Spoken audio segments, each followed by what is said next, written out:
Listo, ya inició la transmisión por Facebook. Buenísimo, muy buenos días y muy buenos, eh, pues, bienvenidos a este evento de México Unido contra la Delincuencia, donde vamos a presentar una publicación que por segundo año consecutivo estamos haciendo, que se llama Atlas de Homicidios México 2019. Estamos muy contentas y muy contentos de estar en este evento, además con la colaboración de la Fundación Friedrich Ebert en México, que muy amablemente ha estado colaborando con nosotros en la elaboración de ciertas publicaciones de divulgación como esta. Estamos muy contentas también de tener a los colegas del INEGI, del Instituto Nacional de Estadística y Geografía, y a las colegas de Data Cívica, con quienes también hemos establecido ya pues una dinámica de colaboración muy interesante justamente en el análisis de datos de los temas que nos importan. Yo les quiero dar la más cordial bienvenida a nombre de México Unido contra la Delincuencia. Yo soy Lisa Sánchez, directora general de la organización.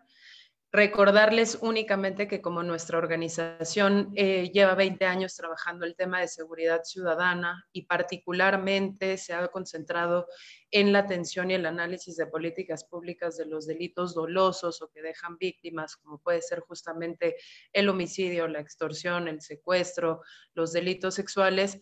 Es para nosotros realmente un placer y además una obligación dentro de nuestro mandato por generar un México más seguro, más justo y en paz, estar en este momento estudiando con tanto detalle el fenómeno de homicidios en México, tanto a nivel nacional como a nivel estatal, regional y municipal.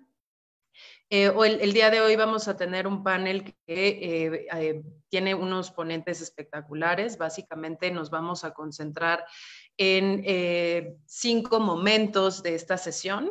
Van a ser todas presentaciones muy breves, les prometo, para que podamos tener al final un intercambio. Pero vamos a hablar básicamente de 5 cosas, ¿no? El análisis de los homicidios en México y por qué desde nuestra organización, desde MUCD, estamos estudiando el fenómeno de los homicidios desde los datos. ¿Por qué desde esos datos y en qué dimensiones nos podemos enfocar? ¿Para qué utilidad? Y para nosotros lo más importante es que las y los ciudadanos tengan un producto que sea de divulgación, de fácil comprensión, sumamente visual, en donde puedan encontrar en su estado, en su país, dónde están este fenómeno de los homicidios, quiénes son las víctimas, en dónde se cometen y por qué, en qué, digamos, en qué circunstancias y cómo esta información nos puede servir para elaborar pues políticas públicas de prevención, atención de este fenómeno. La segunda cosa que queremos hacer, y lo vamos a hacer además con panelista de lujo del INEGI, es recordarnos a todos cómo funciona este registro de defunciones del Instituto Nacional de Estadística y Geografía, cómo se construyen las mediciones y la estadística de defunciones por homicidio a nivel del Estado mexicano desde el instituto, cuáles son los principales retos para que esos datos sean confiables, para tener un mayor nivel de detalle y sobre todo pues para generarlos con mucha mayor prontitud. Luego vamos a pasar con nuestra colega de México Unido contra la Delincuencia, una de las autoras de esta publicación, para hablar justamente de cuáles fueron los hallazgos de 2019, cuáles fueron los patrones de los homicidios que ocurrieron en ese año, si podemos encontrar ciertas tendencias, sean halagadoras o preocupantes. Y vamos a continuar después con una mirada muy de enfoque de género. A nosotros nos ha interesado mucho analizar este fenómeno de los homicidios junto con otras colegas de otras organizaciones como podrían ser Intersecta, X Justicia para las Mujeres, Data Cívica, cuáles son los patrones o qué nos están diciendo los datos sobre los asesinatos de mujeres, qué es lo que necesitamos para medir y entender mejor las dinámicas de violencia letal que se están ejerciendo contra nosotras, cómo las podemos prevenir y qué diferencias guardan con respecto a cómo los hombres también son asesinados en este país, evidentemente en muchísima mayor proporción.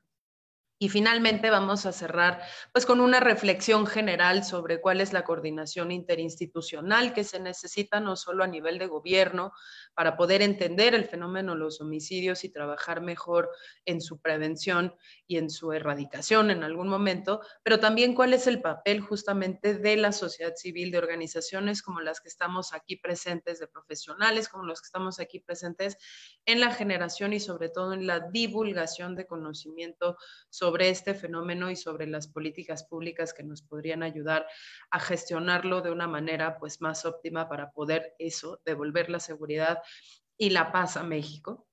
Entonces, sin más, yo les agradezco muchísimo que estén aquí. Le voy a dar la palabra a nuestro primer ponente, que es mi colega y amigo Paul Frizar, es director de Investigación y Políticas Públicas de México Unido contra la Delincuencia. Paul ha sido, yo creo que una de las personas que más le ha aportado en los últimos años a nuestra organización, precisamente obligándonos a trabajar desde los datos, desde la metodología, de poder siempre verificar y aplicar contrafactuales a nuestras aseveraciones. Él es maestro en Economía y Políticas Públicas, es licenciado en Ciencias Políticas, las dos cosas por el Instituto de Estudios Políticos de París. Paul trabajó anteriormente para la Organización para la Cooperación y el Desarrollo Económicos, para la OCDE, como consultor de la Unidad de Acceso a la Justicia, y colaboró con el Laboratorio de Análisis de la Violencia de la Universidad del Estado de Río de Janeiro como investigador visitante.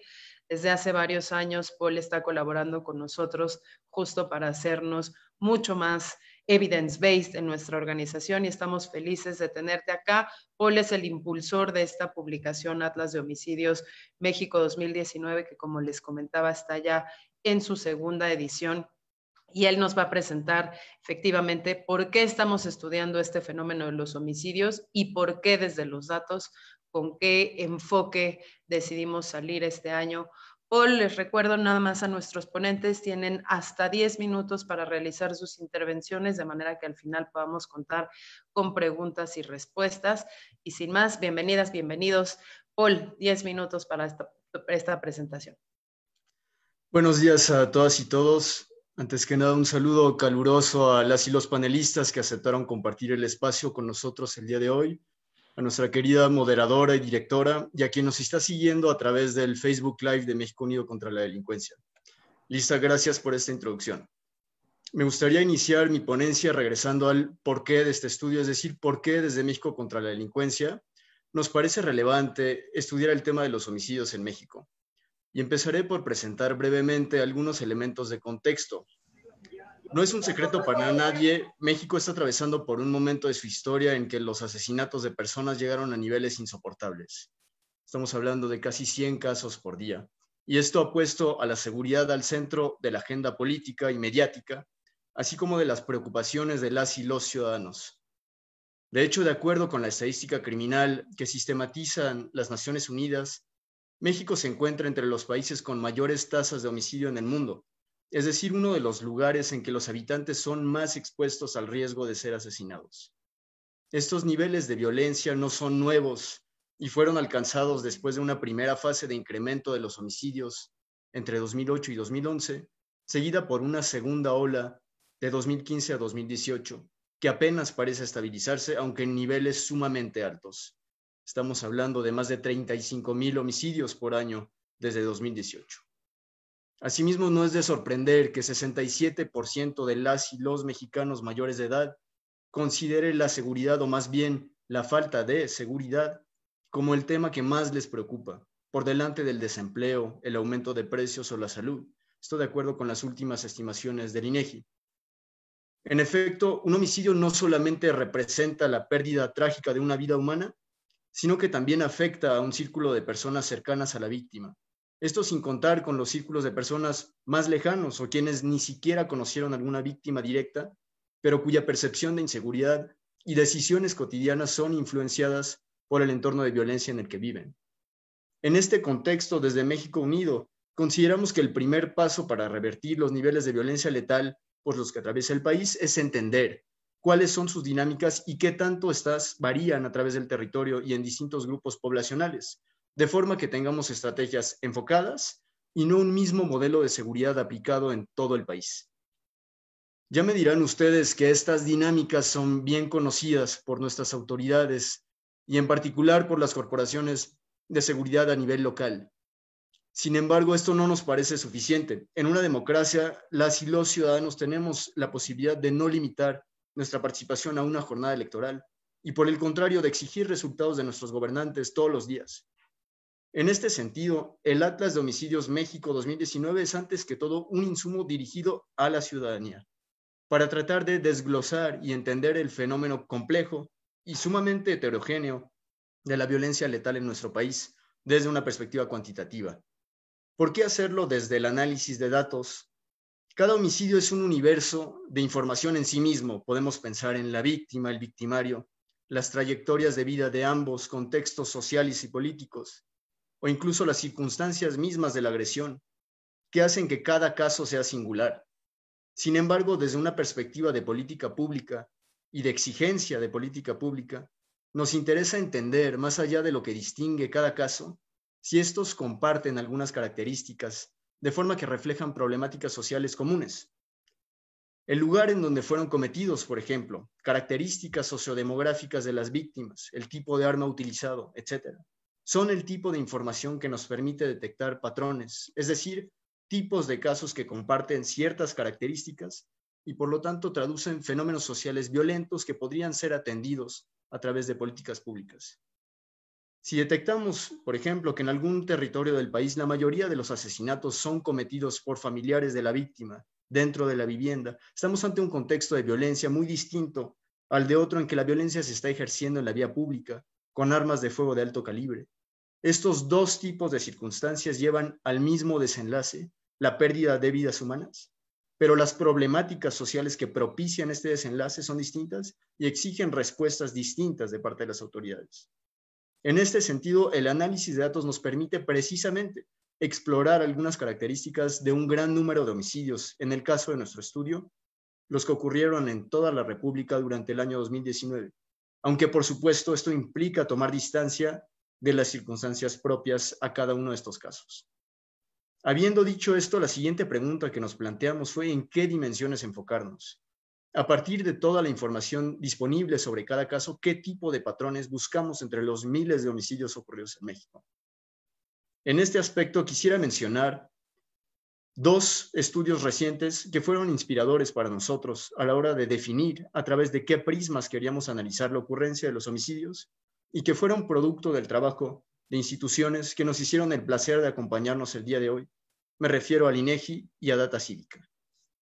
Por un lado, el estudio Patrones y Tendencias de los Homicidios en México, del INEGI, publicado en 2019 bajo la coordinación de José Guillermo Castillo, que me seguirá en el uso de la palabra, expuso patrones geográficos de los homicidios entre 1990 y 2017, lo que nos inspiró a monitorear en nuestro estudio anual sobre los homicidios, la distribución espacial de los homicidios y explorar en las distintas unidades geográficas, sean estas entidades federativas o municipios, cómo varían las características de las víctimas y de los hechos. Por otro lado, el estudio Claves para entender y prevenir los asesinatos de mujeres en México, publicado también el año pasado por nuestras colegas de Data Cívica, demostró la importancia de analizar la violencia letal con perspectiva de género, debido a la persistencia de diferencias sistemáticas en los medios y lugares de agresión entre asesinatos de mujeres y de hombres. Aunque hoy en día tanto mujeres como hombres son mayormente asesinados en la vía pública con armas de fuego, lo cierto es que los asesinatos dentro de viviendas o con el uso de la fuerza corporal, por ejemplo, siguen afectando de forma desproporcionada a las mujeres. En este contexto nos pareció importante que nuestro estudio tratara de desglosar los homicidios a través de una dimensión geográfica y de forma diferenciada según el sexo de las víctimas. Para ello buscamos entre las distintas fuentes oficiales de información que cubren todo el país, la que pudiera proporcionarnos los mayores niveles de confiabilidad y de detalle sobre el fenómeno que estamos estudiando. Siguiendo este criterio, decidimos analizar los datos de la estadística de defunciones generales del INEGI y en particular el subconjunto de defunciones registradas como presuntos homicidios. Esto significó renunciar al carácter imperativo del presente y estudiar las características de los homicidios ocurridos hace un año, en 2019. Esto debido a que los datos completos sobre casos registrados en 2019 apenas fueron actualizados hace poco más de un mes. No andaré en el gran trabajo de recolección y revisión de la información que realiza el INEGI y que es esencial para que la ciudadanía pueda acceder a datos de calidad sobre uno de los fenómenos que más nos preocupa. Sin embargo, a modo de conclusión y para cerrar mi intervención, quisiera mencionar dos de los retos a los que todavía nos enfrentamos en la medición y el análisis de los homicidios en México. Primero, pese a la gran labor que realizan actualmente los servicios públicos en el registro de información detallada sobre las defunciones, necesitamos llegar a un nivel de desglose geográfico aún más preciso. Tenemos datos sobre los homicidios ocurridos en el país, por entidad federativa, municipio e incluso por localidad, pero todavía nos hace falta información a nivel de calle, que nos permita potenciar mucho más el análisis de este fenómeno a nivel intramunicipal. Esta petición no es una quimera, pues los propios certificados de defunción que constituyen el insumo principal de la estadística de homicidios del INEGI contienen un apartado en el que la vialidad de ocurrencia de la agresión debería de registrarse. Si esto no sucede hoy en día, ¿cuáles son los retos a los que se enfrenta el personal certificante y cómo podemos superarlos? Segundo, nos dimos cuenta de que la proporción de homicidios cometidos con algún arma de fuego ha crecido año tras año desde 2013, hasta representar el 71% de todos los asesinatos cometidos en el país. Sin embargo, poco sabemos sobre el tipo específico de armas de fuego que fueron utilizadas, empezando por la distinción básica entre armas cortas y armas largas. Esto dado que el 97% de los homicidios por arma de fuego son registrados como agresiones por disparo de armas de fuego no especificadas. Identificar cuáles proceden de cadenas de importación ilegal o cuáles provienen de depósitos del ejército, por ejemplo, son insumos necesarios para enfocar las estrategias orientadas a prevenir la violencia armada y para que exista la posibilidad de monitorear estas estrategias desde la ciudadanía. Muchas gracias por su atención. Cedo el uso de la palabra a la moderadora y a los demás panelistas. Muchísimas gracias, Paul. Creo que esta es una introducción muy necesaria para saber por qué estamos presentando precisamente los datos de 2019 y no estamos hablando de los datos que provienen del Secretariado Ejecutivo del Sistema Nacional de Seguridad Pública, que eso sí se actualizan solo con un mes de retraso. Es porque queremos tener una foto fidedigna realmente de lo que está pasando y poder comprobar las tendencias en comparación con los años anteriores, y porque también estamos hablando pues, de datos que tienen muchísima mejor calidad y que nos pueden dar mayor luz sobre cómo se está distribuyendo este fenómeno, no solo en términos geográficos, sino también en términos de víctimas y en forma de ocurrencia. Creo que es bien importante lo que dijiste sobre los retos de registro, pero también justamente sobre las conclusiones que ya podemos ir adelantando en agendas importantísimas para el gobierno federal, los gobiernos locales y la sociedad civil, como el control de armas, ¿no? Sabiendo justamente que mayoritariamente los homicidios en México y en proporción creciente se están cometiendo así. Vamos a pasar ahora con nuestro siguiente participante. Él es José Guillermo Castillo Koschnik, es director general adjunto de Políticas y Censos Nacionales de Gobierno en la Dirección General de Estadísticas de Gobierno, Seguridad Pública y Justicia del INEGI. Es maestro en Ciencias del Crimen por la Universidad del Colegio de Londres, por UCL, y el licenciado en Ciencia Política y Relaciones Internacionales por el Centro de Investigación y Docencia Económicas, el CIDE. Ha sido consultor en el Centro de Excelencia para la Información Estadística de Gobierno, Seguridad Pública, Victimización y Justicia de UNODC INEGI y para el Fondo de Naciones Unidas para la Infancia o UNICEF. Entre sus principales temas de interés están el análisis geográfico del delito, por supuesto, la prevención, la violencia contra niñas, niños y adolescentes y la inteligencia criminal. José Guillermo, es para nosotros de verdad un honor tener tu participación el día de hoy. Te cedo la palabra por los siguientes 10 minutos, precisamente para que nos cuentes pues cómo estamos en México en materia de registro de defunciones y qué nos puede decir la información justamente que desde el INEGI tan valiosísimamente ustedes están generando. Muchísimas gracias por estar aquí. Gracias, el gusto es mío. Muchas gracias por la invitación. A nombre del instituto estamos muy honrados de poder participar en este importante ejercicio el día de hoy. Pues básicamente mostrar de vuelo de pájaro un poco el proceso que se sigue en el instituto para la recopilación y generación de las estadísticas de defunciones por homicidio en este país. Como ya se mencionó, existen, digamos, a grandes rasgos, de manera más importante, dos grandes fuentes de información. Una es la que publica el Secretariado Ejecutivo a partir de la información de las carpetas de investigación, y la otra es la que publica el INEGI. Las cifras que publica el INEGI, es muy importante resaltar esto, provienen principalmente de los certificados de defunción. Los certificados de defunción parten en términos estadísticos de la Clasificación Estadística Internacional de Enfermedades y Problemas Relacionados con la Salud. Esta es una clasificación que se creó en el marco de la Organización Mundial de la Salud, de la OMS, y básicamente lo que permite es garantizar comparabilidad en la manera en la que se clasifican y registran las defunciones, tanto en México como en China como en Irán. Permite que estemos hablando un mismo lenguaje estadístico. ¿Cómo se clasifican las defunciones? Es importante para adentrarnos en la materia. Las defunciones, digamos, el grueso, parten o se dividen en dos subconjuntos, las que tienen que ver por causas naturales y aquellas por defunciones accidentales y violentas, que son las que nos interesan el día de hoy. Dentro de las defunciones accidentales y violentas tenemos las que se relacionan con accidentes, presuntos homicidios, presuntos suicidios, intervenciones legales y operaciones de guerra, así como eventos de intención no determinada, es decir, aquellas muertes en las que se evidencia que hubo alguna causa externa de muerte, pero no se puede determinar una presunta intencionalidad detrás. Esta clasificación estadística, como ustedes pueden ver en pantalla, básicamente presenta un conjunto de catálogos para cada distinto tipo de enfermedades, afecciones o lesiones. En el caso de hoy, lo que más nos interesa es el cajón estadístico que tiene que ver con causas externas de morbilidad y mortalidad. Y dentro de este cajón estadístico de la clasificación V01-98 tenemos lo que tiene que ver con agresiones, un poco ya lo que refería Paul.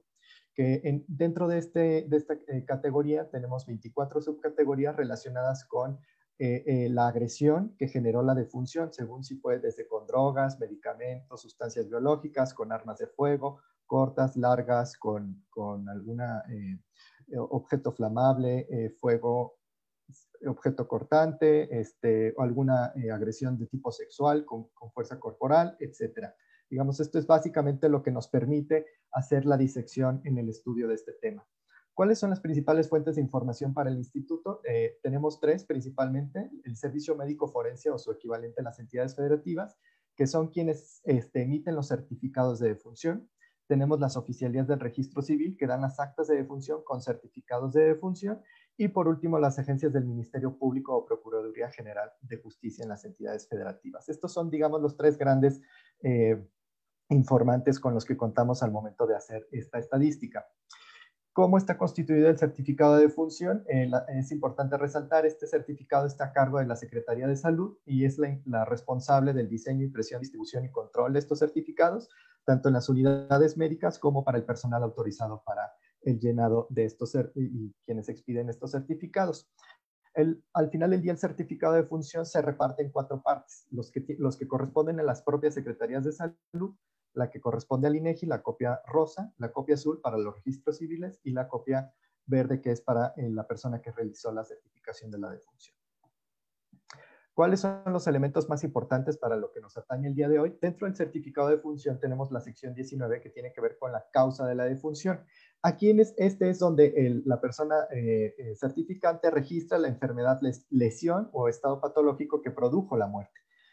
Como ustedes podrán ver, hasta el lado derecho del certificado es donde tenemos donde se realiza la codificación de la muerte que se está registrando en este certificado. Otros elementos que nos apoyan para la generación de estadística de manera muy importante: en la sección 22 tenemos un campo sobre la presunción de esta muerte para saber si la muerte fue un presunto accidente, por un presunto homicidio, suicidio o si se ignora. Y por último, el campo 22.6, que es la descripción del evento que motivó, que originó la lesión que causó la muerte de la persona a la que nos estamos refiriendo. Eso en cuanto al certificado de función. Pasando ahora al cuaderno de función, es importante aquí referir que en las agencias del Ministerio Público se encuentran también los cuadernos estadísticos del INEGI, en el cual prácticamente se copian los elementos de carácter estadístico, esto es importante señalar, relacionadas con los homicidios que se registran en las agencias del Ministerio Público, Y también es importante recalcar que esta fuente de información ha sido cada vez menos socorrida, dado que ya la información se capta directamente de los CEMEFOS, de los servicios periciales y forenses de los países.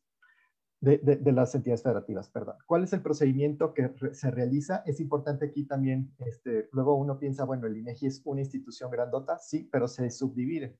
Tenemos representaciones, coordinaciones en cada una de las entidades federativas y también en el ámbito regional. Tenemos 10 coordinaciones regionales y las oficinas centrales ubicadas en Aguascalientes. ¿Cómo ocurre el proceso? Primero, se capta la información, principalmente los certificados de defunción en el ámbito estatal. Estos certificados de defunción son escaneados y simultáneamente se va capturando la información en una base de datos. Se van capturando todos los campos que ustedes pudieron apreciar de manera muy rápida en las imágenes. Y junto con la captura de los datos se va codificando la causa básica de la defunción, es decir, lo que ustedes vieron como la descripción y además la causa de muerte, esto se codifica con base en lo que nosotros veíamos al inicio de la presentación. Después de esta codificación se realiza una supervisión de esta codificación y de todos los datos que se generan, y a nivel central se hacen confrontas con la Secretaría de Salud para generar las cifras definitivas. Y por último, esto es lo que nos permite liberar y publicar las cifras definitivas que ustedes ya refirieron. ¿Cómo es el proceso de depuración y de contraste? Dentro de cada entidad federativa se realizan confrontas con las autoridades sanitarias. A partir de estas confrontas se emiten algunas observaciones o solicitudes de corrección hacia las oficinas centrales y regionales para supervisar de estos casos la codificación que se hizo de cada muerte o la solicitud de registros faltantes. Con estas observaciones se corrigen dentro de cada coordinación estatal las observaciones que hayan surgido durante la primer confronta, se envían a oficinas centrales, oficina central estructura en una gran base de datos nacional, se revisan y aquí eliminan los duplicados que puedan haber en el archivo nacional, y a partir ya de esta base nacional integrada, se confrontan nuevamente con la Secretaría de Salud todos los registros para nuevamente ratificar las causas de defunción, el registro que se realizó de la causa de muerte con base en la CIE 10 y bueno, rectificar lo que se tenga que rectificar, y por último ya se hace la presentación de las versiones preliminares. Validaciones nuevamente se realizan a partir de frecuencias por causas de sexo, edad y causa de muerte, y por último se generan ya los reportes para liberación. ¿Cuáles son algunos de los controles que se realizan para el procesamiento de estos datos? Pues bueno, a grandes rasgos se realizan procesos de certificación y de revisión, tanto en los procesos de captura como en la revisión de posibles duplicados, incongruencias en la captura, que la descripción pudo haber sido una, pero la codificación fue otra, y por último, en la revisión, ya lo mencionaba, de estadísticos descriptivos, de frecuencias simples, para revisar que estos los datos corresponden a las tendencias esperables de las causas de muerte. Ya de manera muy rápida, simplemente mencionar, al cierre de 2019 tuvimos 747.784 defunciones, digamos todas, de cualquier tipo, de las cuales 11.2% corresponden a causas externas de morbilidad y mortalidad. Digamos, de manera importante, las defunciones por causas externas sí han aumentado considerablemente, mientras en 1998 teníamos 56.000, para 2019 tenemos un total de 83.000 de estas muertes. ¿Cómo se ve esto en comparación o con respecto a las defunciones en total? En términos gruesos, pues representan no más allá del 11% del total de defunciones. Sin embargo, aquí lo importante, cuando uno va haciendo la disección de los datos, lo que puedes encontrar o lo que se puede evidenciar es un aumento muy importante en el número de homicidios y también de muertes por lesiones autoinfligidas, mientras que las muertes accidentales pues van cada vez en decrecimiento, al menos lo que tenemos registrado en los últimos 10 años. ¿Cómo se ve esto? Por ejemplo, aquí nada más referir en el caso de las defunciones por homicidio respecto al total de defunciones por causas externas, prácticamente 4 de cada 10 de estas muertes por causas externas se refieren a homicidios, pero tenemos casos, por ejemplo, en Chihuahua en el que tenemos un 58%, o un Michoacán con 53%, Guanajuato casi 60% de estas muertes, o Colima con 72.4%. ¿Cuáles son algunos de los retos más importantes en la generación de estadística? Pues tenemos el tamaño del fenómeno, cada vez más muertes y unas capacidades institucionales que pues tienen un límite, ¿no? La capacitación y actualización continuos para el personal del instituto a nivel de las estructuras territoriales, tanto las coordinaciones estatales como regionales. Y si me permiten subrayar, uno de los más importantes tiene que ver con el fortalecimiento de las fuentes de origen. ¿Qué quiere decir esto? ¿Cómo incorporamos nuevas tecnologías? Por ejemplo, transitar de certificados en papel hacia certificados electrónicos, el aumento sobre todo de capacidades humanas y de infraestructura en los servicios forenses para realizar las necropsias y las certificaciones de manera más pronta y expedita y de mayor calidad, así como la automatización de los procesos tanto de captura y de confronta, cómo podemos incorporar técnicas de aprendizaje automatizado para realizar la revisión de duplicados. Finalmente, mejorar la oportunidad de los datos, que es algo que continuamente se nos ha solicitado, y desde el instituto se ha realizado un ejercicio ya muy importante desde el año pasado. Publicamos cifras preliminares con respecto al semestre anterior. Aquí me permito hacer el anuncio. Para el 26 de enero del próximo año estaremos publicando los datos a nivel nacional preliminares del primer semestre de 2019, de tal forma que hacia el 27 de julio ustedes ya vuelvan a tener la serie completa y por entidad federativa de las defunciones por homicidio. Pues sin más, aquí dejaría la presentación y estamos a sus órdenes en el INEGI. Muchas gracias. Muchísimas gracias, Guillermo. Estamos muy felices, además de saber que el próximo año este Atlas no va a salir en diciembre, ya para cerrar el año, sino que seguramente lo podremos hacer a la mitad de año ya con los datos que ustedes nos proporcionen y evidentemente extender una felicitación muy sentida al instituto, porque la labor que ustedes realizan de verdad que es titánica para un fenómeno que, como bien dijiste, pues cada vez es más grande. Le voy a dar ahora el uso de la palabra a mi colega Daniela Osorio. Ella es investigadora de México Unido contra la Delincuencia y es una de las autoras de este reporte. Dani es socióloga por la Universidad Nacional Autónoma de México. Anteriormente ha colaborado como asistente de investigación en el Programa de Seguridad de México Evalúa y trabajó también en la Oficina de Investigación de la Subprocuraduría de Derechos Humanos, Prevención del Delito y Servicios a la Comunidad de la ahora Fiscalía General de la República. Daniela ha sido instrumental en poder ayudarnos a nosotros también a hacer más expeditos nuestros procesos de captura, de sistematización, de verificación de esta información para poder presentarles este atlas de homicidio. Y ella en los siguientes 10 minutos lo que nos va a comentar es qué encontramos. Antes de darle la palabra, yo lo único que quiero es recordarles que el Atlas de Homicidio es una publicación que al principio encuentra los agregados nacionales y representa gráficamente cómo se comportó el fenómeno de los homicidios en México a nivel nacional. Y posteriormente tiene el análisis especializado uno a uno de los estados, de los 32 estados de la República para poder llegar con mucha mayor facilidad a esos datos y son unas visualizaciones muy sencillas, incluso para los que, como yo, no estudiamos estadística y no estamos acostumbrados a leer datos así, entonces los invitamos a que lo consulten. Dani, por favor, platícanos qué encontramos en este atlas y qué encontramos además de nuevo o diferente comparado contra el 2018.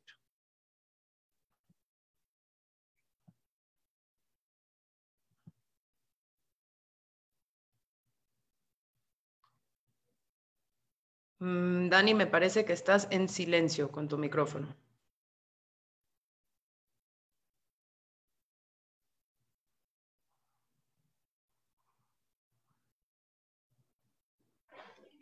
Listo, creo ya pueden escucharme. Sí, perfecto, Dani, adelante. Sí, perdón. Bueno, primero que nada, muchas gracias por permitirme compartir este espacio con todos ustedes. A continuación, yo voy a presentar los principales hallazgos de nuestra publicación Atlas de Homicidios México 2019. Para ello, primero hablaré de las tendencias generales de homicidios, tanto a nivel nacional como estatal y municipal, y posteriormente presentaré algunos ejemplos sobre la concentración del fenómeno en ciertos espacios geográficos, tomando como referencia la tasa de homicidios por cada 100,000 habitantes. En un tercer momento, abordaré las tendencias observadas en cuanto a las víctimas de homicidio y finalmente cerraré con los patrones encontrados en las características de la agresión, es decir, con qué y en dónde se está matando.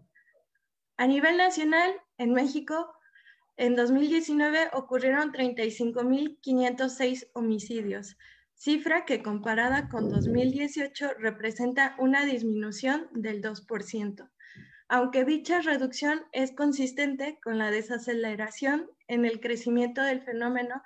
Preocupa que los homicidios se mantengan en un nivel tan alto y se estabilicen en promedios que rondan las 98 víctimas diarias. Cabe destacar que respecto a esta tendencia a la baja, encontramos que al comparar 2019 con 2018, la mayor reducción en víctimas es a nivel nacional. Se observó en hombres con un total del 2.8%, pero esto no fue así para las víctimas mujeres, que representaron una baja solamente del 0.05% para el mismo periodo. Además, esta desaceleración o disminución no se representó ni se repartió igual a lo largo y ancho del territorio nacional. Por el contrario, las dinámicas presentes en las entidades federativas y municipios son diversas. De las 32 entidades federativas, 15 no presentaron disminución, sino que tuvieron una tendencia al alza.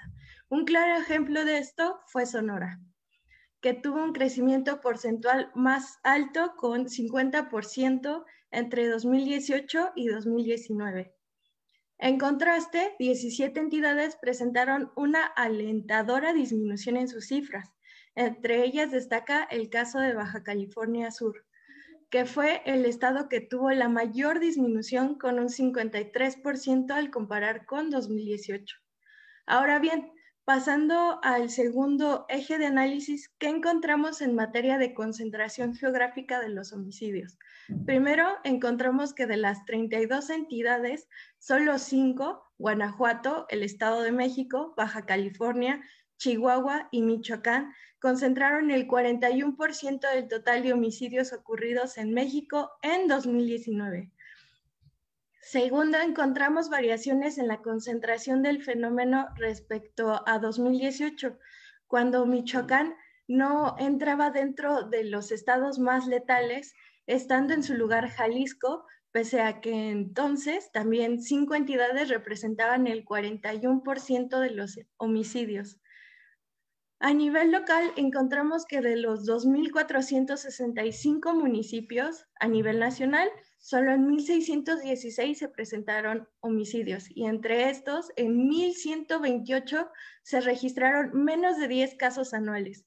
Por el contrario, el análisis de los datos nos permitió ver que el 15% de los homicidios se concentraron en tan solo 5 municipios durante el 2019.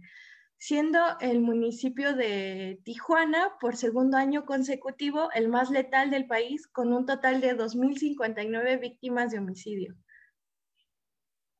Llama poderosamente la atención que si se analiza las dinámicas de homicidios también a nivel regional, es decir, por grupos de municipios o estados colindantes, también se encuentran interesantes hallazgos. Así observamos que la violencia letal se concentra en algunas regiones del país, como por ejemplo en varios municipios de Guanajuato, y se extiende hasta los altos del Jalisco al oeste, Michoacán al sur y la zona metropolitana de Querétaro al este. Este tipo de comportamiento requeriría intervenciones coordinadas a nivel intermunicipal e interestatal. Pasando al análisis de tasas de homicidios, la información reveló que a nivel nacional dicha tasa fue de 28.1 por cada 100,000 habitantes, que en 12 de los estados de la República se presentaron niveles superiores a este promedio nacional. Si desagregamos la información por sexo, vemos que en el caso de hombres, la tasa de homicidios nacional fue de 50.9 por cada 100,000 y que para las mujeres fue de 5.9 por cada 100,000 habitantes. Llama la atención que en 17 entidades superó la tasa de homicidios promedio a nivel nacional y para el caso de los hombres, mientras que en 13 estados se superó la tasa promedio nacional para las víctimas mujeres. A nivel estatal, Colima fue el estado con la tasa de homicidios más alta, con 85.5 homicidios por cada 100,000 habitantes. Es decir, casi 3 veces la tasa nacional, mientras que Yucatán tuvo la tasa más baja con 1.9 homicidios por cada 100,000 habitantes. Respecto a la tendencia del fenómeno de los homicidios en cuanto a las víctimas, los datos muestran que a nivel nacional los hombres asesinados tenían un promedio de 35 años y las mujeres de 34. De manera más específica, notamos diferencias importantes en la representación de los distintos sexos en cuanto a la pirámide de edades. Un ejemplo de esto es el caso de las víctimas menores de 15 años, donde fue mayor la cantidad de víctimas mujeres dentro de este grupo. Finalmente, en cuanto a la característica de los homicidios por tipo de arma y lugar de ocurrencia, encontramos que a nivel nacional predominó la vía pública como principal lugar de ocurrencia y que este se mantuvo tanto para las víctimas hombres como para las víctimas mujeres, con 56 y 43% de los casos respectivamente. A nivel estatal, Guerrero fue la entidad que tuvo el porcentaje más alto de asesinatos en la vía pública, con 8 de cada 10 víctimas hombres y 6 de cada 10 víctimas mujeres asesinadas en este lugar.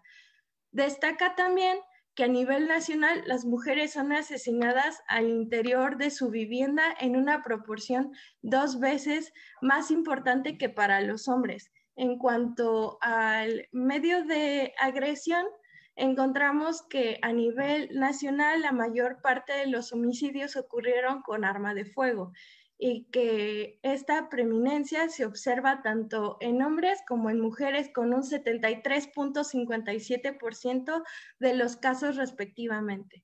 A nivel estatal, Colima fue la entidad con la mayor proporción de homicidios por disparo de arma de fuego, con 8 de cada 10 casos. Entre las víctimas hombres, y 7 de cada 10 casos entre las víctimas mujeres. A diferencia de los hombres, las víctimas mujeres fueron asesinadas con mayor frecuencia usando la fuerza corporal de sus victimarios, lo cual sugiere que muchas de ellas mueren a golpes. Hasta aquí algunos de los principales hallazgos de nuestra publicación. Les agradezco mucho su atención y reiteramos que en México Unido contra la Delincuencia estamos conscientes de la necesidad de observar los homicidios como un fenómeno complejo que necesita ser estudiado a nivel local, regional y nacional para poder diseñar estrategias a la medida. Invitamos al público en general a leer nuestro informe y participar en la discusión de los hallazgos. Muchas gracias. Muchísimas gracias, Dani. Qué importantes cosas nos compartiste. Creo que había muchísimas cosas en las que concentrarnos y seguramente tesis podrían escribirse sobre cada uno de los datos que están ahí.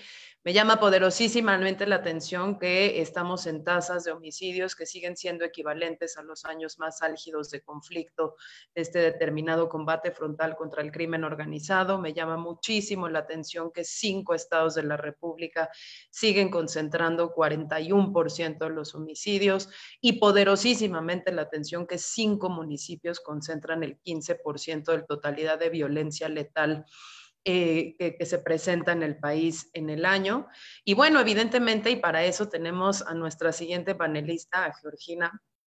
Nos llama poderosísimamente la atención el hecho de que las mujeres no solo son cada vez más asesinadas en el espacio público, sino que sus propias viviendas siguen siendo el lugar más inseguro y donde más enfrentan la violencia letal, y que no solo son víctimas de asesinato por arma de fuego, como mayoritariamente son los hombres, sino que también son víctimas de la fuerza corporal de sus agresores, que en su mayoría, y eso desafortunadamente hay que decirlo, son hombres que o pertenecen a sus familias o a su círculo cercano de confianza. Entonces, para hablar justamente de esta dimensión de género, es que tenemos aquí a nuestra querida colega Georgina Jiménez, ella es coordinadora de contenido en Data Cívica. Como ya dijo Paul, Data Cívica es una de las organizaciones que más nos ha inspirado para hacer un trabajo pues mucho más basado en evidencia y en datos. Georgina es licenciada en Ciencia Política y Relaciones Internacionales por el Centro de Investigación y Docencia Económicas, por el CIDE. Ha dedicado su carrera profesional principalmente a la investigación social, tanto cualitativa como cuantitativa, y al análisis de políticas públicas. Ha trabajado como consultora en distintos proyectos de materia educativa, electoral y de justicia con organizaciones internacionales, y ha trabajado como analista de medios, nada más y nada menos que en la Embajada de Estados Unidos en México. Georgina, nos da muchísimo gusto que estés aquí. Por favor, compártenos tu análisis, tu perspectiva sobre cuál es ese enfoque de género que estamos viendo en la violencia letal en México, e ilumínanos cómo le podemos hacer para prevenirla. Hola, muchísimas gracias por la invitación y a mí me da mucho gusto estar aquí también, siempre hablando de estos temas. Pues ya ven mi pantalla, ¿verdad? ¿Sí, no? ¿Todo bien? Les voy a contar un poquito sobre el trabajo que hemos hecho en Data Cívica, precisamente para entender un poco mejor los homicidios que están, o sea, como las violencias que nos están costando tantas vidas de mujeres en México. Ya justo como dijo Paul, en 2018 nosotros publicamos un análisis sobre un informe llamado Claves para entender los asesinatos de mujeres en México, ¿no? Creo que la conclusión más importante de nuestro análisis fue precisamente que pues hay dos tipos de violencia en México que matan a las mujeres, ¿no? Que es justo como ya estaba diciendo Dani ahorita también. Por un lado está la violencia en casa y por otro lado está la violencia en la vía pública, ¿no? Hasta antes del inicio de la llamada guerra contra el narcotráfico, muchas más mujeres morían proporcionalmente en casa que en la vía pública, ¿no? Como podemos ver en esta gráfica, ¿no? Antes la vía pública era, o sea, la vivienda era la mayoría, ¿no? La mayoría de los homicidios de mujeres ocurren en la vivienda, pero después de 2007, pues vemos este cambio, ¿no? En el que ya ahora, pues la mayoría de las mujeres en México mueren en vía pública. Con los hombres siempre fue, pues mayoritariamente, ligeramente más vía pública, pero pues se exponenció después de 2018, ¿no? Entonces, bueno, ya como dijeron, pues sabemos que estas son las dos violencias que matan mujeres en México. Y bueno, y sabemos, y a nosotros siempre hemos querido como hacer mucho énfasis en que ambas son y que hay que atender las dos, ¿no? Creo que muy tradicionalmente a veces cuando hablamos de mujeres, hablamos de homicidios de mujeres, pensamos mucho en esta violencia que conocemos muy como casi, bueno, como feminicida, ¿no? La violencia justo de la que estabas hablando, Elisa, ¿no? La violencia que ocurre al interior de la casa, ¿no? Muy frecuentemente con miembros del círculo familiar, a manos de las parejas de las mujeres.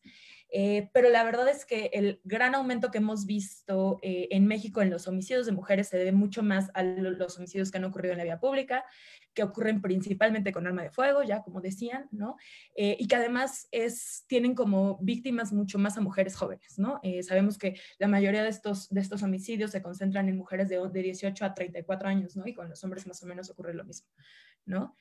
Pues como les decía, antes la tasa de mujeres, ¿no? Que morían al interior de la vivienda era más alta que que la tasa de mujeres que mueren en la vía pública, pero pues en 2008 todo cambió y pues si vemos este incremento, el incremento tan grande que vemos, pues es gracias a la vía pública, ¿no? Bueno, gracias a los homicidios que ocurren en la vía pública.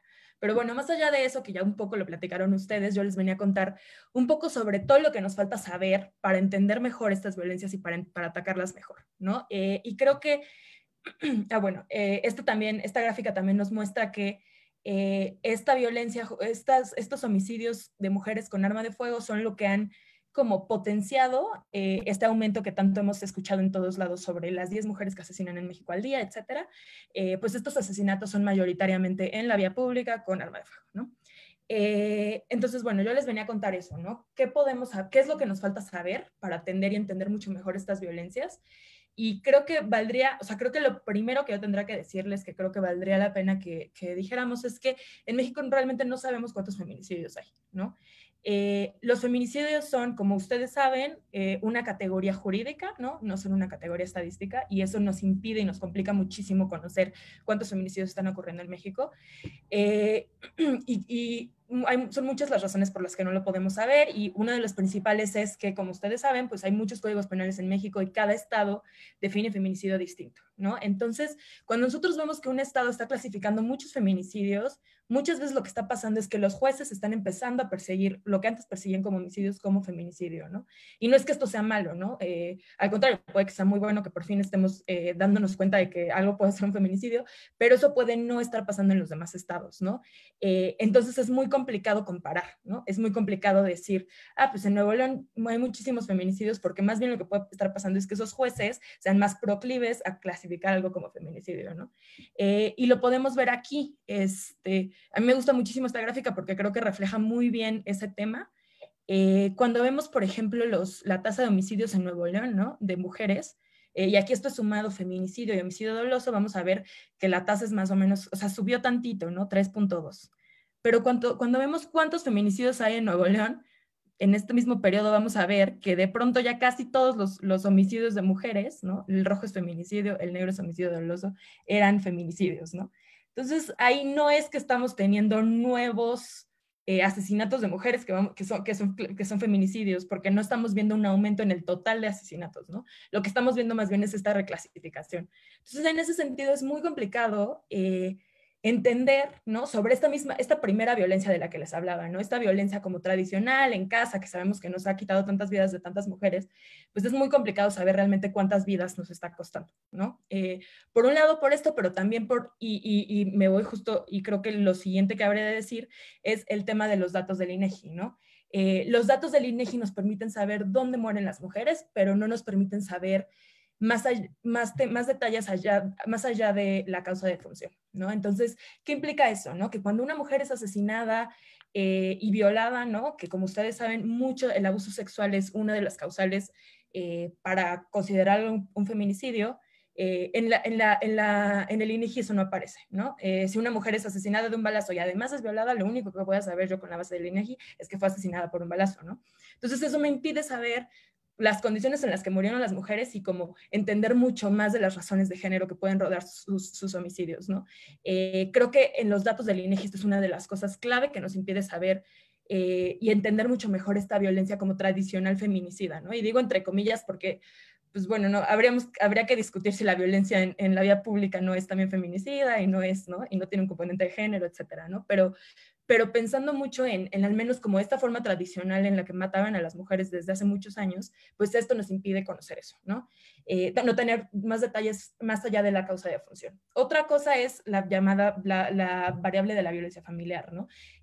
Ustedes saben que la base de datos del INEGI tiene una variable que nos dice si el asesinato estuvo relacionado con violencia familiar, pero esa variable se está codificando cada vez menos, ¿no? Entonces, para la mayoría de los homicidios de mujeres en México no tenemos idea si eso sucede, ¿no?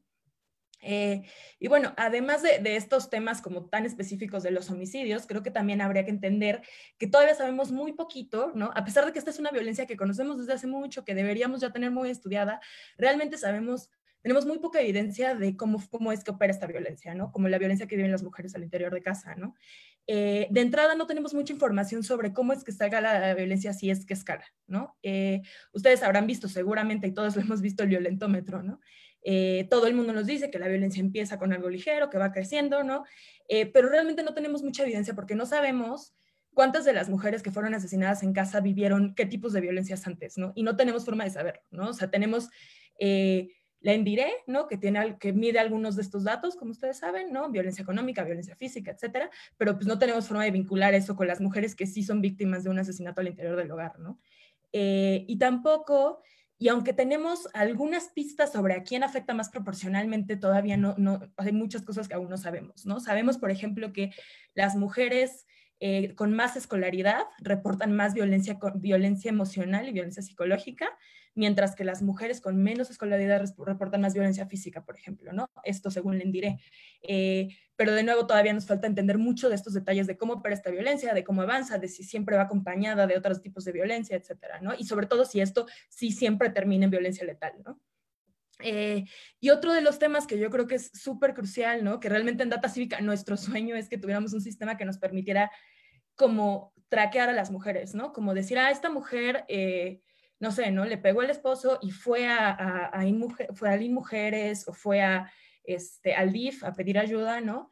Y que tuviera de alguna forma un identificador único que nos permitiera conocer si acudió a distintas instituciones y qué instituciones fallaron en atenderla a tiempo, ¿no? Sabemos que estos casos ocurren porque pues, los casos aislados, ¿no? Siempre que alguien, o sea, pasa mucho desgraciadamente que cuando conocemos un caso de feminicidio público, así muy público, sale, no, pues había ido a denunciar, había ido a decir, pero realmente no tenemos información de qué tanto pasa esto sistemáticamente, ¿no? Y cuántas de estas mujeres acudieron a pedir ayuda y no funcionó, y no pasó nada, ¿no? Entonces ese es otro tema muy elemental para nosotros, ¿no? Conocer qué instituciones están atendiendo y dónde están fallando, ¿no? En proteger a las mujeres. Esto sobre violencia en casa, ¿no?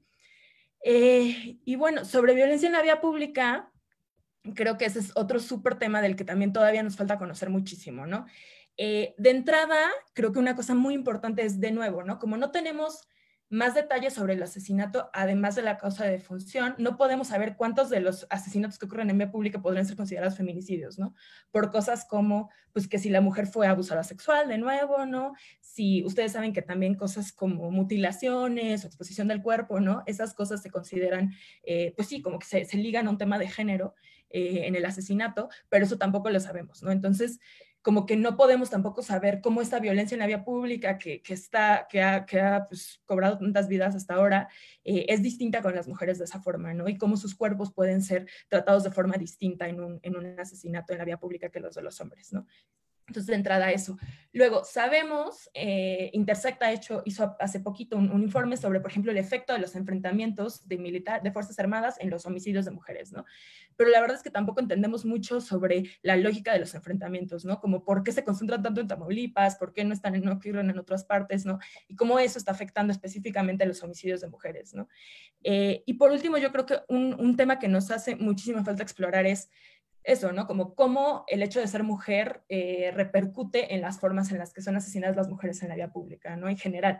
Y esto lo pienso sobre todo porque también sabemos que a partir de que empezó la guerra contra el narcotráfico y aumentaron las muertes de mujeres en el espacio público con arma de fuego, también aumentaron en el espacio privado con arma de fuego, ¿no? Entonces nos falta entender mucho sobre cómo esta violencia generalizada también está afectando de manera diferenciada a las mujeres en sus hogares, ¿no? Nosotros hemos hecho muchas entrevistas con personas que se dedican a trabajar con víctimas y nos han hablado como anecdóticamente de cosas como, no, pues a veces atendemos a mujeres que tienen parejas en el narco, ¿no?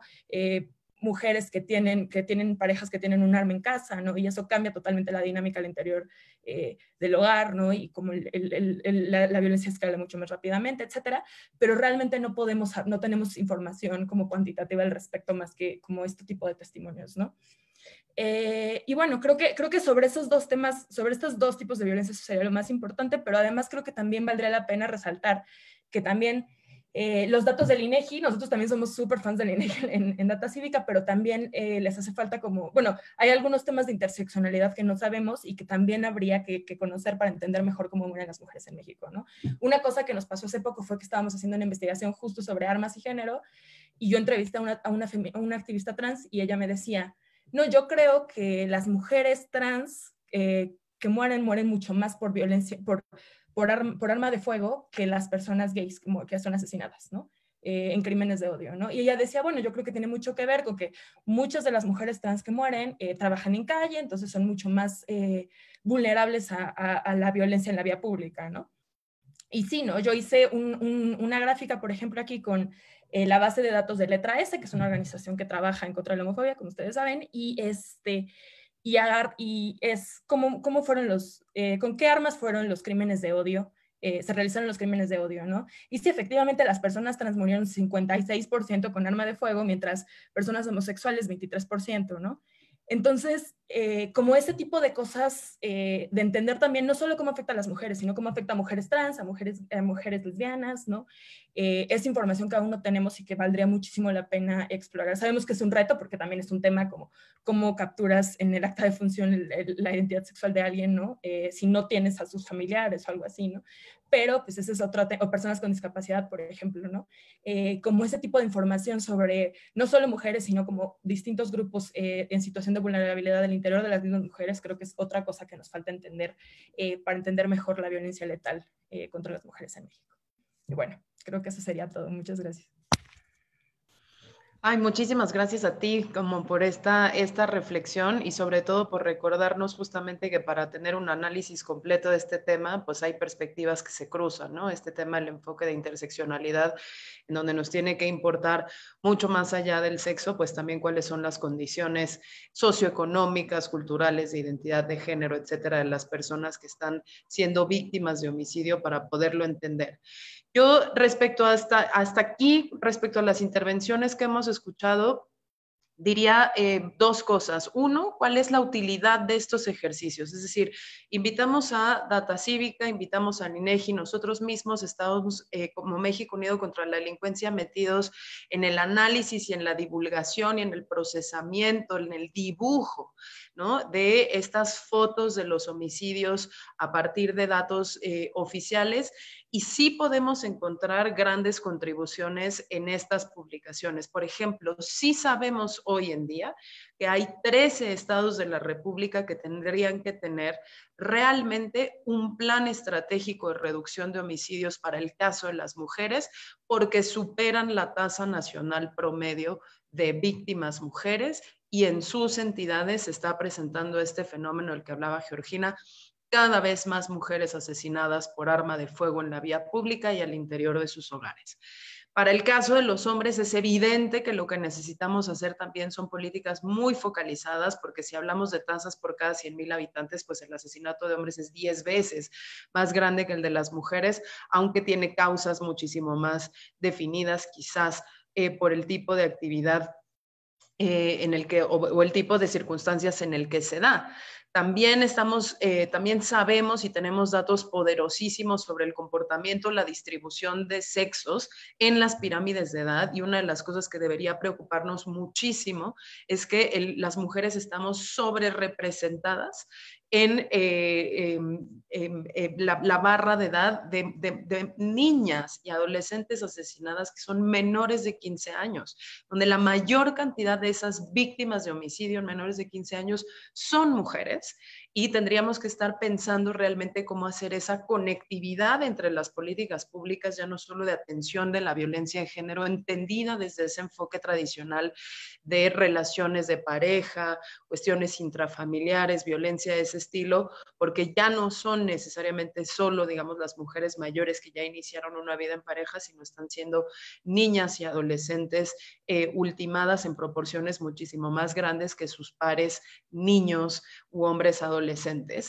Y lo segundo es que, por supuesto, a partir de que sabemos esto y sabemos cómo geográfica y etariamente se está comportando, cuáles son las condiciones en las que se están registrando esos homicidios, después tenemos unos Zooms bien interesantes en donde ya las organizaciones más especializadas, como tú mencionabas, Georgina, el caso intersecta con el análisis de los enfrentamientos entre Fuerzas Armadas y cuál es la posibilidad de victimización y uso de la fuerza letal en contra de las mujeres, pues podemos ir entrando a distintos análisis ya temáticos mucho más interesantes. Yo sé que por acá andan nuestros colegas del Programa de Seguridad Ciudadana de la Ibero, que también están haciendo un trabajo muy importante en descifrar estos homicidios, programas de derechos humanos de distintas instituciones académicas. El nuevo programa para entender las violencias del propio CIDE, sin duda alguna, serán de muchísima utilidad. Y la segunda cosa que tiene que ver precisamente con, pues a partir de que ya nos pusimos a jugar con este trabajo maravilloso que hace el INEGI, podemos hacer esas publicaciones, ya vamos identificando cuáles son los puntos, no solo de interés para el mejoramiento de los datos del INEGI, sino también para la elaboración de una política pública seria sobre estadística a partir de gobierno federal, en donde podamos tener capacitación de los recursos humanos que están llenando los distintos instrumentos, las distintas fuentes del INEGI, y podamos tener también cruces o diálogos entre bases de datos en donde sepamos también esto que decías que es el sueño de muchos, ¿no? Saber por qué servicios pasamos antes por qué módulos de atención, en qué momento se nos perdió la pista y entonces gente que ya habíamos captado de alguna u otra manera en las instituciones de procuración de justicia, en los servicios sociales, termina siendo víctima de homicidio. Entonces, yo te agradezco muchísimo, Georgina, te agradezco mucho, Guillermo, y le cedo la palabra a mi colega Elisa Gómez. Elisa Gómez ha sido, yo creo que una de las cómplices más valoradas por la sociedad civil a lo largo de muchísimos años. Ella es coordinadora de diálogo político de la Fundación Friedrich Ebert. Es licenciada en Relaciones Internacionales por la Universidad Nacional Autónoma de México, maestra en Gobernanza Global por la Universidad de las Américas, Puebla. Su trabajo se enfoca en la promoción del diálogo democrático, la formación política y la asesoría en políticas públicas de corte socialdemócrata. Destaca la coordinación del programa de liderazgos progresistas, del que además yo tengo la fortuna de haber sido egresada, dirigido a jóvenes de partidos políticos, sindicatos y organizaciones de la sociedad civil, justamente para que se interesen y se ocupen de los principales problemas de México. Elisa, muchísimas gracias por estar aquí, sobre todo muchas gracias por el apoyo de la Fundación para que podamos hacer llegar a todos nuestros colegas los ejemplares impresos de este Atlas de Homicidios México 2019. Muchas gracias, Lisa. Pues en realidad la Fundación es la agradecida de poder acompañar este esfuerzo. Y yo empezaría pues felicitándote, Lisa, a ti, a todo el equipo, Paul, Daniela. La verdad es que es muy inspirador y halagador frente a las cifras tan complejas, tan tristes de lo que nos están compartiendo aquí y que Guillermo y Georgina complementan el escenario. La verdad es que dentro de todo ese contexto dramático da gusto escuchar a una sociedad civil con ejercicios serios, profesionales, me encanta escuchar a Georgina que dice que es fan del INEGI. Creo que es muy oportuno también darle ese reconocimiento al INEGI porque desde sociedad civil tenemos que cuidar a esas instituciones que pues aquí claramente queda demostrado de que pues sin la información que producen sería difícil que organizaciones como México Unido contra la Delincuencia, como Data Cívica, Intersecta, que ha sido aquí señalada, las universidades, la verdad es que es muy grato saber que se nutren, pues entre otras fuentes, pero del INEGI, y creo que aquí amerita un paréntesis para esa institución que como sociedad civil hay que cuidar, reconocer y exigir que esté bien armada, porque claramente nunca va a ser suficiente esta generación de conocimientos. Volviendo a las cifras terribles que se ven, yo ahí haría también una primera felicitación y reconocimiento. Ya en la opinión pública, nosotros como fundación alemana que nos suelen pedir informes de la situación en México, somos una fundación que promueve la democracia y la justicia social, pues ya es un lugar común y casi que es el enunciado con el que yo comienzo todos los informes de que pues México vive una crisis de violencia, no cualquier violencia, una violencia letal, como aquí se menciona, nosotros hablamos de violencia homicida, un país con una crisis de derechos humanos, un país con un Estado de Derecho debilitado. Entonces, muchas de las organizaciones de la sociedad civil mexicana, pues con estos datos queda claro que tienen, es certera su calificación de que en México vivimos un conflicto armado no internacional y que eso pues coloca a México en una situación delicada. Ya desde la intervención de Paul, Daniela y creo que Georgina también nos comparten muchos de los retos que hay por delante. Y retos me refiero en la generación de conocimiento, ¿no? Que es lo que prácticamente ustedes aquí nos están compartiendo. Yo ahí diría que el papel que tiene la sociedad civil y ustedes pues son una muestra de esa sociedad civil, me refiero a las organizaciones de la sociedad civil, es que para un entendimiento de un fenómeno tan complejo como puede ser la violencia letal, pues nunca va a haber información y conocimiento que sobre, al contrario. Creo que aquí queda claro, como decíamos, pues el INEGI en este caso provee la fuente de información y organizaciones distintas la procesan, hacen estos ejercicios, como pues el día de hoy es el Atlas de homicidios, y creo que ayuda no solo idealmente a que sea evidencia considerada para la elaboración y el diseño de políticas públicas, sino también simplemente para que la sociedad estemos informados informadas sobre una situación, ¿no? Mucho se dice que parte de la desgracia que tenemos como país es que estamos normalizando estas violencias, y creo que cuando uno escucha, ve los mapas, ve los números, pues al menos ahí hay un ejercicio de toma de conciencia muy importante, porque efectivamente al normalizarla, todas y todos somos cómplices de eso, que no, o sea, no es justo que normalicemos una situación así. Entonces yo creo que ejercicios como este siempre van a nutrir, van a sensibilizar a la sociedad. Nosotros como fundación que tiene más de 100 oficinas en el mundo, pero en el caso de América Latina, cuando yo escucho, por ejemplo, a colegas de Colombia y Guatemala, que de alguna manera son contextos parecidos al mexicano, como fundación nos ha quedado claro que un apoyo importante es el que hay que darle a la sociedad civil. No solo por esto que estamos diciendo, que generan conocimiento, que ayudan a entender la problemática.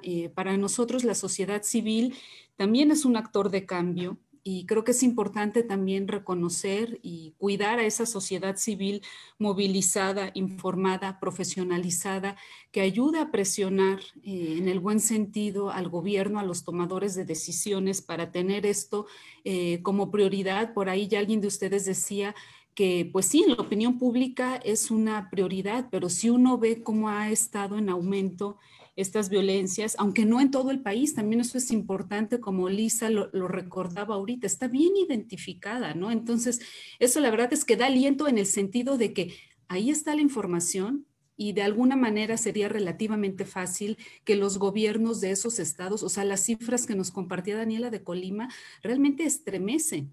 O sea, porque además uno ve el tamañito de Colima y ve ese 85 y dices, no puede ser, ¿no? Entonces, creo que aquí también ese llamado que ustedes hacen al reconocimiento y elaboración de soluciones locales es muy importante, ¿no? En un país donde tenemos un federalismo bastante mediocre, permítanme el calificativo, creo que aquí también tener esos mapas tan claros también ayuda a cargar la responsabilidad pues al nivel que le corresponde, ¿no? Yo no quisiera tomar más tiempo ni agotar mis 10 minutos. Aquí hay mucha gente interesante y medios de comunicación que creo que amerita que hagan las preguntas. Yo solo, Lisa, una vez más, felicitar al equipo de México Unido contra la Delincuencia y recordar que la sociedad civil sí está para generar conocimiento, para poner a disposición de los tomadores de decisiones, pero también asumamos y reconozcamos que la sociedad civil tiene un protagonismo por sí mismo, y que en cualquier esquema de gobernanza democrática es importante esta multiplicidad de voces. Creo que al gobierno le hace bien, más allá de una crítica, le hace bien también tener estos ejercicios comparativos, y que de alguna manera esto se convierta también en instrumentos de política pública. Hasta ahí, Lisa.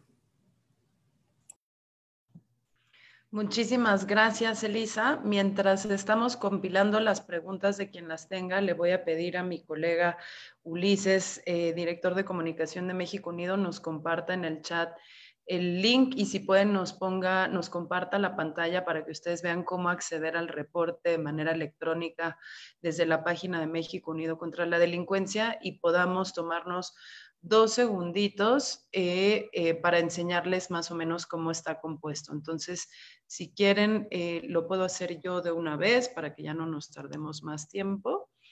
Vamos a compartir esa pantalla. Díganme si todos la ven. El link lo tienen ya directamente en el chat, y ahí nada más hacemos una primera introducción a de qué va la publicación.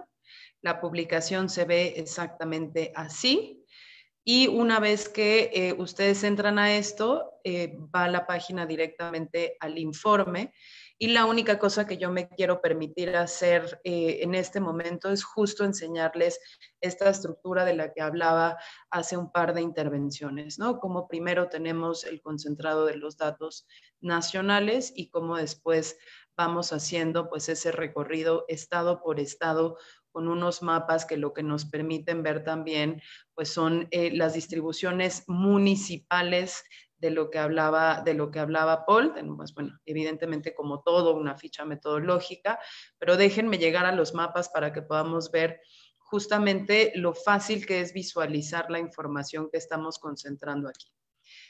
Ustedes pueden tener un mapa como este, que es un mapa nacional, en donde por simbología y digamos los distintos tonos de semáforo naranja que están tan de moda últimamente, pueden ver cuáles son los municipios y los estados que presentan una intensidad más elevada del fenómeno, pero también podemos ir viendo a nivel municipal distintos de estos fenómenos.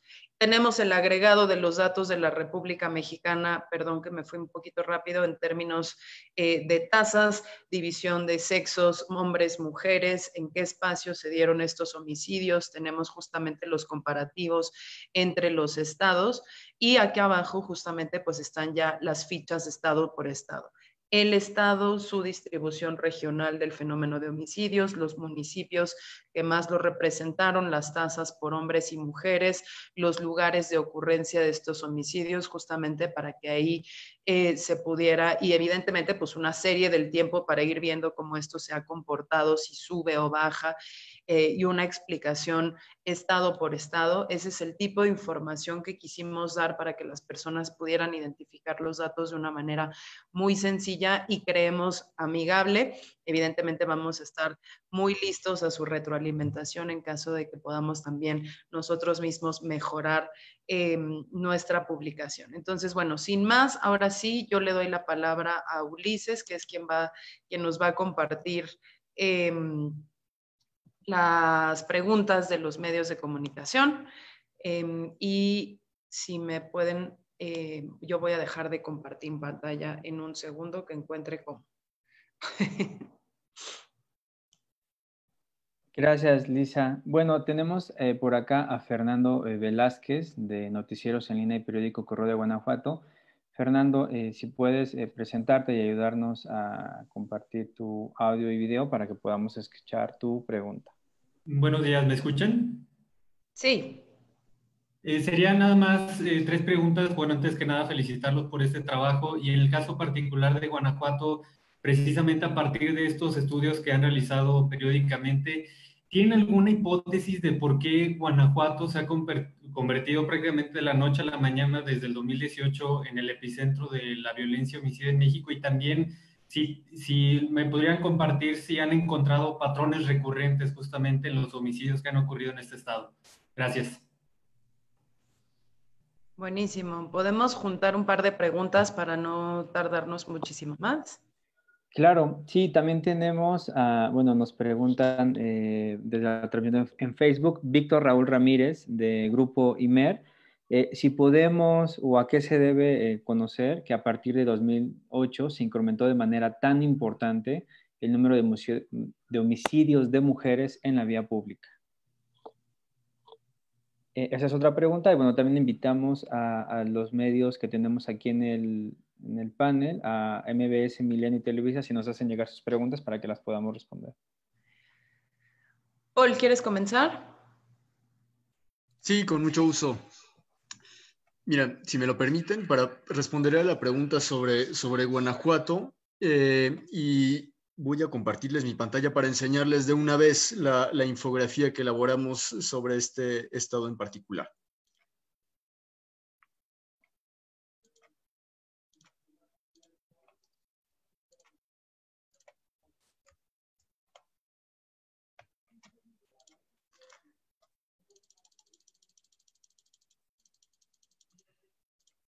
Correcto, Guanajuato. Que vemos primero a lo que se refería nuestro colega periodista, el aumento brutal de los homicidios ocurridos en el estado. Vemos que hubo un aumento progresivo, en realidad, desde 2007 hasta 2016, y en 2017 se vuelve exponencial ese aumento, ¿no? ¿A qué se debe?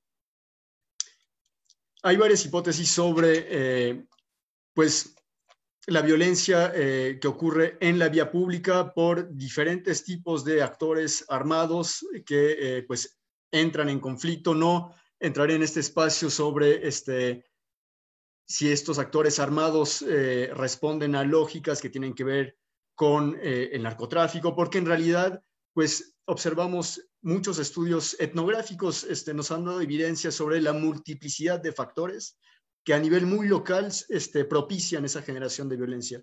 De lo que sí estamos seguros es que en Guanajuato esta violencia homicida, se perpetra con armas de fuego en su gran mayoría. Aquí podemos ver la repartición de víctimas, tanto mujeres como hombres. En ambos casos son mayormente asesinados con arma de fuego. Estas proporciones son muy superiores a la de otros estados. Es algo que podemos ver también en otras entidades federativas, como en Guerrero, por ejemplo, donde también la violencia homicida se perpetra principalmente en la vía pública con armas de fuego. En Guanajuato, finalmente, también me gustaría señalar esta distribución espacial, ¿no? Vemos focos de concentración muy fuertes de incidencia de homicidios. Irapuato, León, Salamanca, también aquí no aparece el nombre en el mapa, pero el municipio de Celaya, y vemos hasta qué punto un fenómeno que comentaba hace rato mi colega Daniela Osorio, este fenómeno finalmente trasciende las fronteras político-administrativas del Estado. Podemos ver cómo aquí, en este municipio de Los Altos de Jalisco, también encontramos una incidencia alta de homicidios, aquí el municipio de Querétaro, y esto para decir que en realidad estas dinámicas merecerían ser profundizadas a nivel local e incluso las fronteras municipales con las que actualmente estamos analizando este fenómeno, porque corresponden a los datos que actualmente tenemos, pues son fronteras que quizás no representan exactamente las dinámicas a nivel local. Podemos pensar en conflictos territoriales en zonas rurales, por ejidos, a nivel de cuenca, otro tipo de unidades de análisis que serían muy interesantes de profundizar para terminar de entender cuáles son las dinámicas de violencia en cada contexto y no quedarnos en narrativas cortas que todo buscan vincularlo, ¿no? Hasta pugnas entre grupos delictivos, por ejemplo. Gracias. Gracias, Paul. A ver, creo que es interesante y nosotros el ejercicio que estamos haciendo justamente de identificación a nivel municipal es que aquí justamente lo que se puede hacer es superponer una serie de cosas que nos ayuden a entender mejor el fenómeno. De entrada hay que decir, hay una permanencia muy importante de las autoridades de seguridad y procuración de justicia en el estado de Guanajuato que coinciden también con ese aumento progresivo y después exponencial. Entonces hay que saber si hubo un deterioro o no de la calidad de la investigación y de la impartición de justicia que permitió incentivos hacia al aumento del uso de la fuerza letal.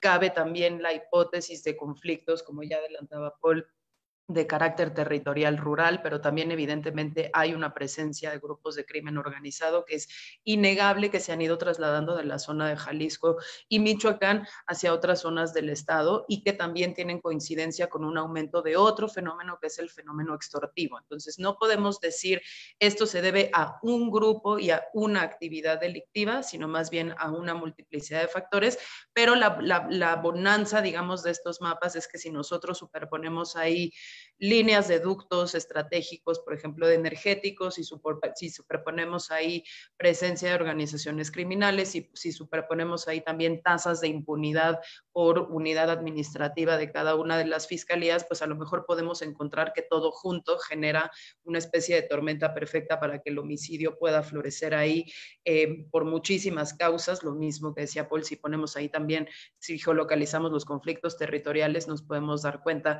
de qué es lo que está pasando en el estado, pero digamos, nosotros nos quedamos al punto de decir dónde estamos y a partir de ahí colguemos las esferitas al árbol de Navidad para utilizar una metáfora de los tiempos decembrinos y veamos cuáles son todas esas variables que en el tiempo y en el territorio podrían explicarlo. Y sobre el tema de los homicidios de mujeres en la vía pública, digo, aquí también le voy a pasar la palabra a mi colega Georgina, pero creo que sí lo que pudimos ver observando las distintas series de tiempo de la violencia homicida de estas fuentes oficiales es que sí hay una correlación con la popularización de los operativos permanentes de lucha contra el crimen organizado y los famosos patrullajes de hostigamiento, que suben la violencia letal no solo para el caso de las mujeres, sino en general la violencia letal en el espacio público. De ahí que gran parte de las mujeres también formen parte de estas malas llamadas o mal llamados daños colaterales, justamente de los intercambios de fuego que cada día se popularizan más en la calle. Lo mismo que el hecho hecho de que cada vez tengamos más armas de fuego en la calle y que también las tendencias del delito se estén comportando a que incluso cosas tan simples como robo a casa habitación, robo en el transporte, robo a transeúnte, etcétera, se estén mezclando y se estén llevando a cabo cada vez más con armas blancas y armas de fuego, donde también hay más víctimas mujeres. Una segunda hipótesis es que también las mujeres hemos estado ocupando sistemáticamente más el espacio público, salimos más a trabajar, salimos más a la calle, estamos más en el espacio público y hay mayor coincidencia también de esos fenómenos. Pero si tuviéramos que elegir, digamos, un momento crítico a partir del cual esto empezó a crecer, pues sin duda alguna es esa popularización de patrullajes operativos permanentes contra el crimen organizado que han sistemáticamente pues aumentado el número de enfrentamientos en la vía pública que se han registrado. No sé si Georgina, quisieras complementar algo más. Sí, o sea, creo que ya dijiste la mayoría de lo que hubiera dicho Lisa, justo, o sea, como que con este aumento no solo aumenta, o sea, correlaciona muchísimo con el aumento en homicidios de hombres también, ¿no? Con o sea, al mismo tiempo que aumentan los hombres, aumentan las mujeres, y además también decir lo mismo que decía hace rato sobre la vivienda, ¿no? Que no solo ese aumento es en la vía pública, sino que también aumentan los homicidios en la vivienda al mismo tiempo, ¿no? Creo que también valdría la pena mencionarlo. Nada más. Muchas gracias.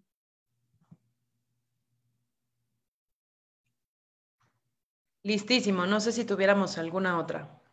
Lisa, tenemos a José Juan Reyes del Instituto de Reinserción Social o a Diego Velázquez del CIDE que también están acá en la reunión.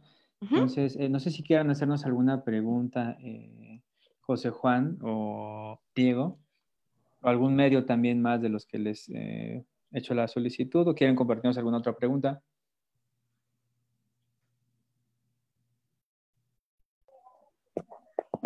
Sí, buenas tardes. Buenos días a todos. Es un honor para mí estar escuchando atentamente las ponencias. Y mi pregunta va dirigida hacia este proceso histórico en el que, por ejemplo, el secuestro, lo que ha venido aumentando son las medidas que se les imponen, pero en lugar de bajar o de disminuir, ha ido aumentando en los últimos 50 años, de acuerdo a un estudio hemerográfico que se hizo en la Escuela Nacional de Trabajo Social.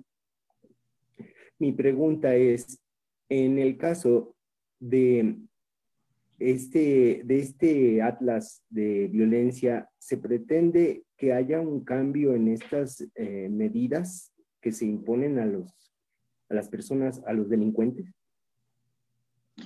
Buenísimo, gracias José Juan. Mira, nosotros somos una organización que efectivamente ha estado analizando también cuál es el impacto de las medidas del llamado populismo punitivo, que de alguna u otra manera pretenden que el delito, uno, se soluciona simple y sencillamente por la existencia de un castigo y dos, por la severidad de ese castigo, ¿no? En realidad nos hemos dado cuenta nosotros, estudiando las series históricas de comportamiento de los delitos dolosos, que eso no necesariamente correlaciona así, o sea, no hay tampoco una causalidad del hecho de que a mayor medida, a mayores penas de prisión, por ejemplo, menor delito. Muchas veces es una correlación inversa, ¿no? O sea, crece el delito independientemente de las penas. Eso es algo que, por ejemplo, para el caso de los delitos de drogas, que son mi especialidad, funciona, ¿no? O sea, no importa qué tan alta sea la pena, el tema de delitos contra la salud normalmente no responde a esas dinámicas. Entonces, para nosotros no hay un objetivo de endurecimiento de penas para el tema de homicidio, sino más bien hay una motivación de comprensión del fenómeno para que podamos prevenirlo y sobre todo para que podamos de alguna manera atenderlo en esa conectividad de servicios de la que hablaba Georgina, de la que sin duda alguna el tema de reinserción es uno de los ausentes principales, ¿no? O sea, ¿qué hacemos una vez que las personas ya cometieron este delito, una vez que ya fueron sancionadas? cómo reintegramos a la comunidad y sobre todo cómo podemos utilizar las experiencias de vida para irlo entendiendo muchísimo mejor. Hay colegas del CIDE, por ejemplo, que justamente en personas privadas de la libertad se están dedicando a hacer las historias de vida y las trayectorias para poder incidir más bien sobre los factores que llevan a las personas a la comisión de delitos, pero también a encontrarse en disponibilidad de armas de fuego, ¿no? Y a no contener temas quizás como de conflictos vecinales y otras cosas que derivan en violencia homicida muchas veces sin una motivación específica o sin una liga directa con temas como más populares de lo, como decía Paul, que es el famoso crimen organizado, ¿no? También hay muchas veces en donde este uso de violencia homicida no es intencional y simplemente sucede porque no hay conciencia sobre los riesgos. Entonces ahí también estamos trabajando en la prevención, por ejemplo, del conflicto territorial con juzgados cívicos. Estamos trabajando en la formación de redes vecinales en algunos puntos importantes de algunas colonias de la Ciudad de México y lo hemos hecho en otros territorios que tienen altísimos índices de violencia homicida, pero no tenemos una agenda de endurecimiento de esto, más bien un gran interés de comprender qué es lo que lo provoca, cómo se distribuye y qué podemos hacer para empezar a prevenir. Muchas gracias.